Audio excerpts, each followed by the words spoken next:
Welcome to my Wednesday weekly health update. I guess the only thing I'll really be posting consistently every Wednesday is how I'm doing now that I'm on hospice. The other videos will just kind of come as the messages come in, and again, I share my weekly health updates as well as all those other videos simply because people have shared their stories online or in person, and I found some usefulness in them, and so that's why I continue to share my own story.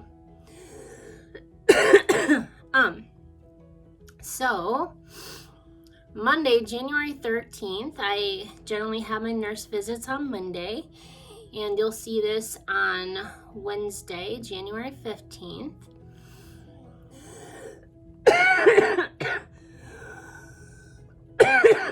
Again, I don't edit my videos, so you can kind of see or hear how I'm doing. One of the things that I like about these weekly visits, and I'm going to be looking down and up because again, I like to write everything down so that I remember what I'm going to say. One of the things that I like about these weekly visits is that I can use data to compare how I feel with how I'm doing. And to be honest, I feel a little bit worse this week. Not a lot, just a little bit. Yet, when the nurse was here yesterday, and you're going to see this Wednesday, today's Tuesday, my oxygen levels had continued to rise over the past 2 weeks. Like 2 weeks ago, they were at 94%. Last week, they were at 96%. And yesterday, they were at 98%. And my blood pressure had been like high 1 week, and then it had been low 1 week. And this week, it was normal to ideal. So I'm attributing not feeling my best this week to having a small cold. I've been more tired, and I've been coughing more, as you're going to hear. Maybe even the wheeze, too. Now, it can be difficult to determine at times what's cancer and what is a cold, what's just getting older, etc. In addition, I also feel that at times the narcotics that I take, which is the codeine, makes me more tired than the cancer. But the narcotics also keep me comfortable. Without them, I'd be in more pain or discomfort. I think that's why, even if they need to be increased, which I don't think they will really need to be for quite a while, I take anywhere from 5 to 10 milliliters every 4 to 6 hours. But I do think in the future, if people are given the anti-nausea medication, now it could be related to their disease, but it could also be related to taking high levels of narcotics. So sometimes what I do is I'll even take like a 12-hour break window to give my pancreas and my kidney a little bit of a rest. So, yet even with those small breaks for my kidney, sometimes, even like yesterday, I was noticing, even though I had given it a 12-hour window, the cancer can also make me feel tired. So also, how does it feel? Well, it doesn't actually hurt for the most part. It just feels like really tight and then sometimes warm. And the biggest symptom for me is that it feels like it's draining my energy. Again, I have a lot more energy in the morning, and then it starts to slowly go downhill as the day goes on. I generally take a nap in the afternoon, anywhere from 1 to 3, 2 to 4, or 3 to 5. It just depends how I feel that day and what I'm doing. And if I'm being honest, there are times where I feel like I'm in a race to get everything done that I still want to get done. These times occur when I don't feel well and or I feel as if the cancer is making me more tired. Or when I have a cold that's in combination with the cancer, which can produce extra symptoms. I think I had like a cold, I believe in November when I was first diagnosed, but then also a little bit one now. I think it's really, those two colds are really making me aware of how careful I have to be not to get more sick than I already am. A little cold, or especially a large one, could really take me down. Now, something I find weird is how, on one hand, I can feel out of breath, coughing, feeling the cancer spots more, which are tight, warming, and tiring. Sometimes I get a little bit of pain in my lower back or my hip, but again, that's difficult to determine if that's the cancer. If it's getting older, it's probably a combination of the two. And it doesn't hurt any worse than probably anyone else who experiences arthritis once they start to get into their 50s and older. On the other hand, I can feel just fine. Like, even though I'm coughing a lot right now, I do feel pretty good.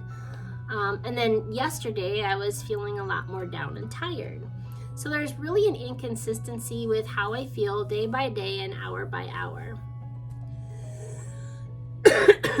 Now, feeling fine, a lot of times that might be associated with a lot more sitting during that day rather than getting up and moving around. On the other hand, again, it's a juxtaposition. I don't care if you have a sprained ankle, if you had surgery, if you have cancer, whatever. Anyone knows there's a very fine balance between just sitting around all day, being sedentary, which can actually make symptoms worse, and getting up and doing things, which can actually make you feel better. So I do try to do a balance, especially in the morning when I have a lot more of that energy. But when I'm up and moving, you're going to hear me cough a lot more and wheeze. Where when I'm sitting down, I generally don't cough or wheeze as much. So just a quick reminder of the timeline.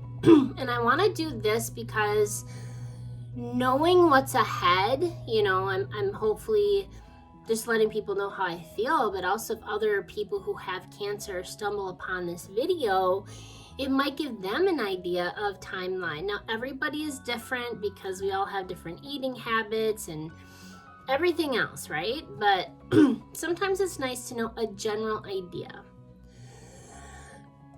So in 2014, I was first diagnosed and went through the typical treatment, 21 rounds of chemo, 30 days of radiation, and a double mastectomy.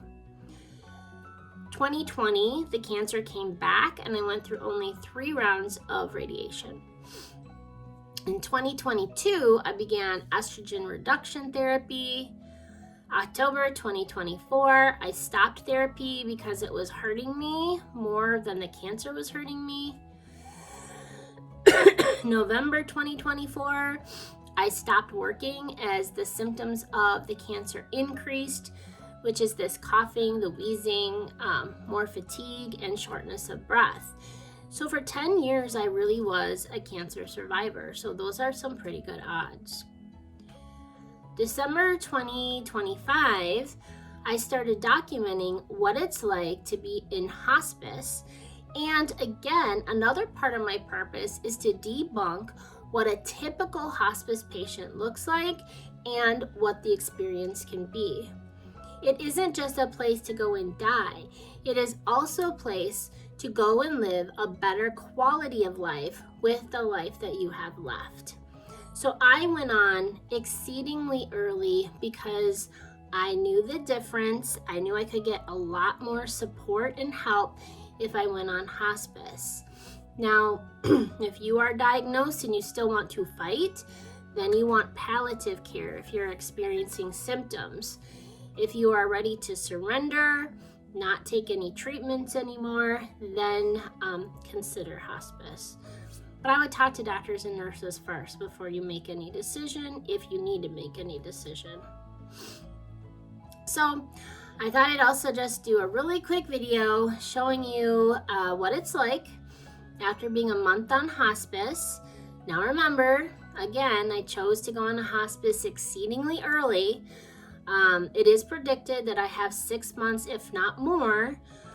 So this is just one of the, you've been diagnosed and now you have 6 months or possibly more